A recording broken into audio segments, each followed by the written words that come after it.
Everyday blessing, berkat setiap hari. Rise up and step up. Bangkitlah dan melangkahlah.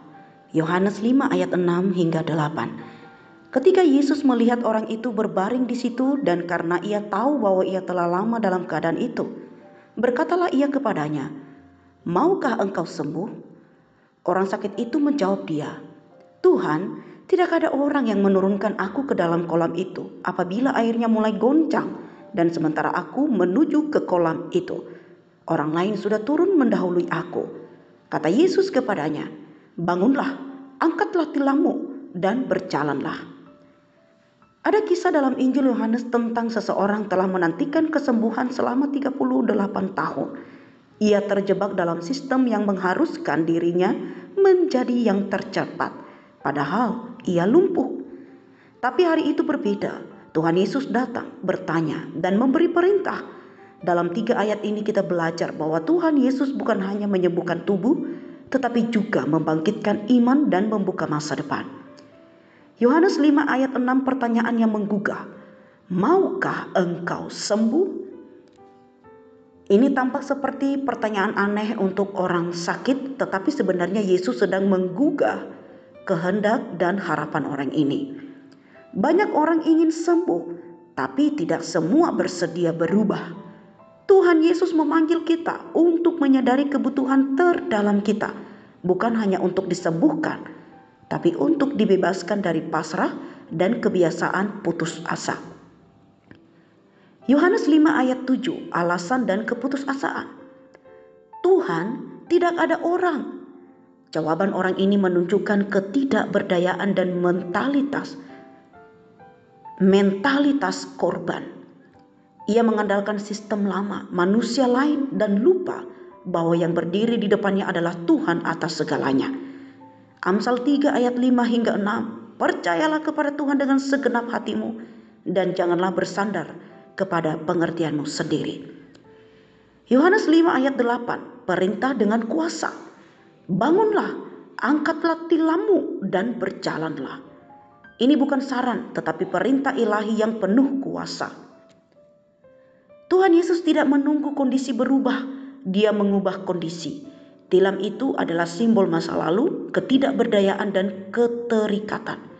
Tuhan Yesus menyuruh kita membawa tilam itu sebagai bukti bahwa kita sudah tidak lagi dikendalikan oleh masa lalu. 3 hal yang dapat kita renungkan dan pelajari, yaitu pertama, Tuhan menemui kita dalam ketidakberdayaan. Yesus melihat dan tahu bahwa ia telah lama dalam keadaan itu, ayat 6. Tuhan Yesus tidak menunggu kita sempurna. Ia menemui kita di titik terlemah. Roma 5 ayat 6. Karena waktu kita masih lemah, Kristus telah mati untuk kita. Dalam kelemahan hidup, baik itu secara fisik, mental, emosional, dan atau rohani, Tuhan hadir. Kita tidak harus menunggu jadi kuat untuk datang kepadanya. Yang kedua, iman bukan hanya percaya tapi meresponi. Bangunlah, ayat ke-8. Orang lumpuh ini harus memilih untuk percaya dan bertindak. Yakobus 2 ayat 17. Iman tanpa perbuatan pada hakikatnya adalah mati. Sebuah ilustrasi. Seseorang yang diberi tiket pesawat gratis ke luar negeri, tapi tidak pernah naik pesawat itu. Percaya saja tidak cukup, tapi juga harus bertindak. Bagian terakhir yang ketiga, kesembuhan sering dimulai dari ketaatan. Perintah Tuhan Yesus tampak mustahil, tapi saat orang itu taat, kuasa Tuhan bekerja. Ketaatan membuka pintu mujizat. Ulangan 28 ayat 2. Segala berkat ini akan datang kepadamu dan menjadi bagianmu jika engkau mendengarkan suara Tuhan Allahmu. Ada sebuah kutipan tokoh Kristen.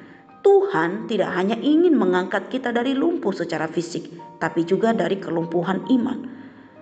Watchman Nee.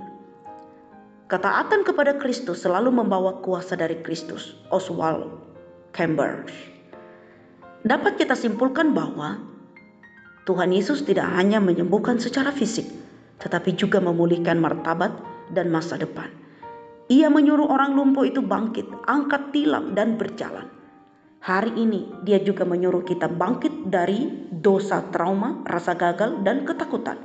Tuhan Yesus tidak menanyakan berapa lama kamu lumpuh. Ia hanya bertanya, maukah engkau sembuh? Tindakan pagi hari ini adalah bukti iman kita. Misi, sudah waktunya kita berhenti hanya menunggu dan mulai melangkah bersama Tuhan Yesus. Doa, ya Bapa, Engkau melihat setiap kelemahan dan keputusasaan kami, bahkan sebelum kami mengucapkannya. Terima kasih karena Engkau tidak menjauhi kami, tetapi justru mendekat, mengulurkan tangan, dan memanggil kami untuk bangkit. Kami percaya bahwa kuasa-Mu cukup untuk membebaskan kami dari setiap kelumpuhan rohani, emosional, bahkan fisik. Ajari kami untuk taat pada suara-Mu, berjalan bersama-Mu, dan meninggalkan masa lalu kami. Di dalam nama Tuhan Yesus, kami menerima kekuatan baru pagi hari ini. Amin.